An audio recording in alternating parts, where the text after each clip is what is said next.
अभी यहाँ भोपाल से रायसेन के बीच में गोंडवाना फोर्ट आने वाला है, गोंडवाना किला। मगर किला के पहले यहाँ बालदास जी चौरे हैं जो कला की बात कर रहे हैं, वो भी पारक कला की बात कर रहे हैं। और पूरे यहाँ जितने हम सब हैं साधु संत फकीर और साध्वी बहनें, सबको उन्हें पारक पर एक बिल्कुल आसन से मत डोल रहे, बिल्कुल बांध के रखे हैं पारक में। तो बड़े पारखी हैं ये बालदास जी चौरे। और अपने मेरे ख्याल से बड़े भाई लालदास जी चौरे जो बिल्कुल आधुनिक कबीर के रूप में उनकी रचना यहाँ अभी प्रस्तुत कर रहे थे। तो उनकी रचना बड़ी काबिले तारीफ रही है। अभी अभी हम सुन रहे थे कि पारक क्या है। हाँ, संशोधन करते हैं, आपको ही दिखाते हैं। आइए उनको ही सुनते हैं वो क्या कहते हैं। अभी एक सेकंड में उनको ही सुनते हैं। लीजिए, आपको सुनते हैं, जरा उनको लाइव करिए। बोलिए। लालदास जी, ये माइक लगा लीजिए बाबा, पूरी आवाज क्लियर आएगी। कहाँ लगाऊं? और उसके बाद जो बोलना है पारक सब बोलिए, ध्यान से बात करेंगे आप। ओके। सामने लहरा रही है चारों तरफ। अभी लालदास साहिब जी की वाणी पर चर्चा हो रही थी, तो उन्होंने जगत को हिंडोला में झुलाने की चर्चा कर रही थी। पारक करवाया है कि सभी लोग, पूरा विश्व जगत के हिंडोले में, भरम के हिंडोले में झूल रहा है। भरम हो गया है सभी को।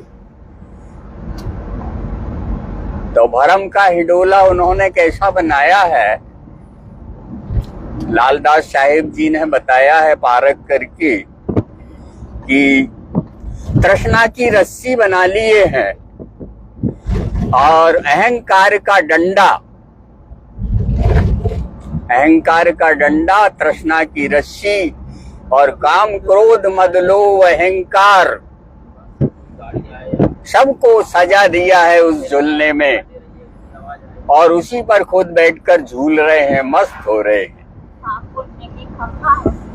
तो इस झूलना को परखिएगा और इस झूलना से बच के रहिएगा और पारक में स्थित होइएगा। यही विनय है, यही लालदास साहिब जी का पारक सिद्धांत भी है।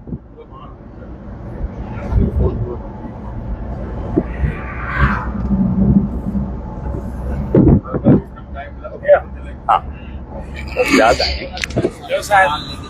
और बताओ।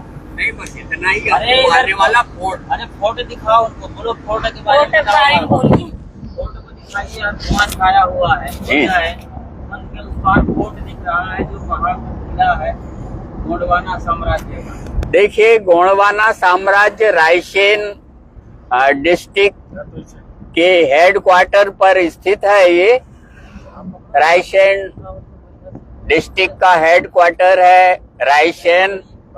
वहाँ पर गोंडवाना ब्रिज है। यहाँ गौड़ों का शासन रहा है, जिनकी वर्तमान में भारत में दुर्दशा है।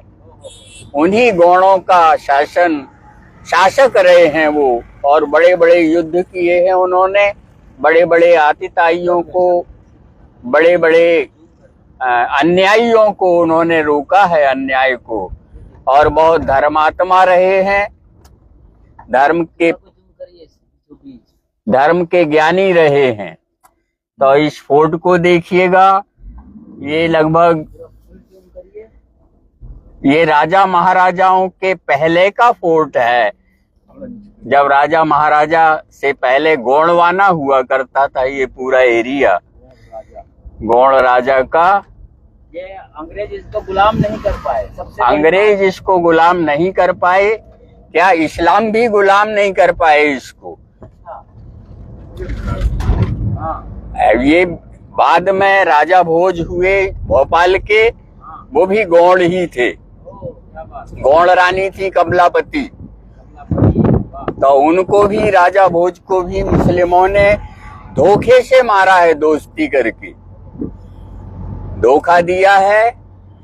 तब उनको एकांत में ले जाकर वो विश्वास कर गए इन पर और उनको मार दिया गया।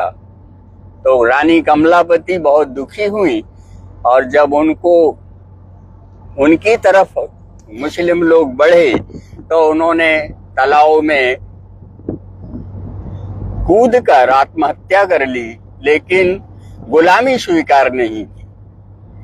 तो ऐसे ये गौण लोग रहे, निर्भय, न्यायी और अन्याय का प्रतिकार करने वाले। ये रानी कमलापति कौन थी? क्या राजा भोज? राजा भोज की पत्नी थी। अच्छा, उनके नाम पर स्टेशन का नाम बदल दिया हबीबुल्लाह का। हाँ, ये रानी कमलापति उन्हीं राजा भोज की रानी का नाम है और उन्हीं का वो एरिया है पूरा गोंडवाना। ये बाद में इस्लाम और अंग्रेज स्टेट हुआ है। किला बढ़िया क्लियर दिख रहा है। देखिएगा, ये रायसेन फोर्ट धुंध के बीच में बिल्कुल क्लियर, पुराने खंडहर बचे हुए हैं। अब खंडहर में वो पुरातत्व विभाग के अंडर में है। ये सब पुरातत्व संरक्षण कर रहा है इसका। वर्तमान में भारतवर्ष पुरातत्व विभाग के अंडर में इस फोर्ट को रखा गया है।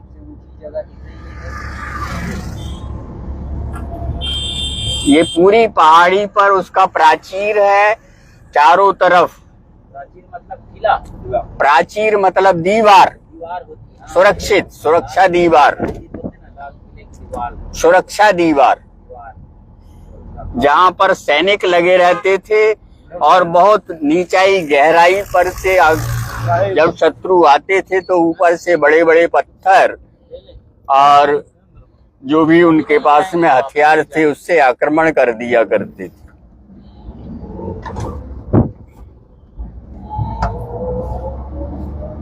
गोंड राजा गुलाम नहीं हुए तो भारत कैसे गुलाम हो गया? भारत में रह कर कैसे ये गुलामी स्वीकार कर ली? जब अंग्रेज आए थे 200 बरस राज कर रहे थे, ये क्या कर रहे थे? इन्होंने कभी गुलामी स्वीकार नहीं की। ये तो हमारे हिंदुओं की फूट से मारे गए।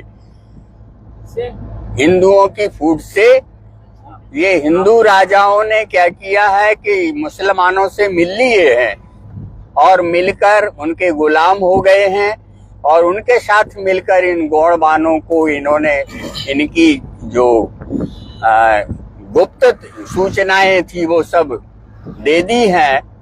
तो उन गुप्त सूचनाएं देने के कारण इनको मजबूर कर दिया गया।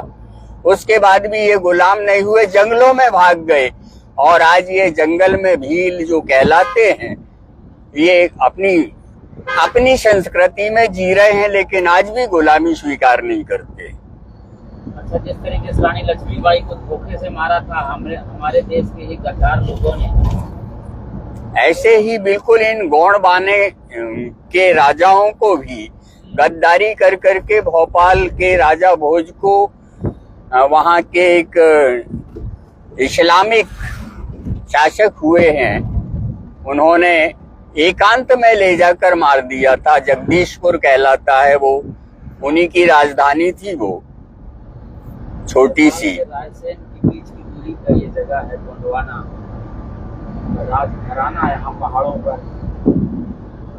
और ये बढ़िया कर्व वाली बहुत घुमावदार रास्ते, बड़े शानदार पेड़। गौड़ लोग शिव के भक्त थे। इसी के नाम पर गोंडवाना, बाकी विष्णु ब्रह्मा इत्यादि को नहीं मानते थे। आज शिव जी का नाम ही बड़ा देव कहते हैं। गोंडवाना एक्सप्रेस जो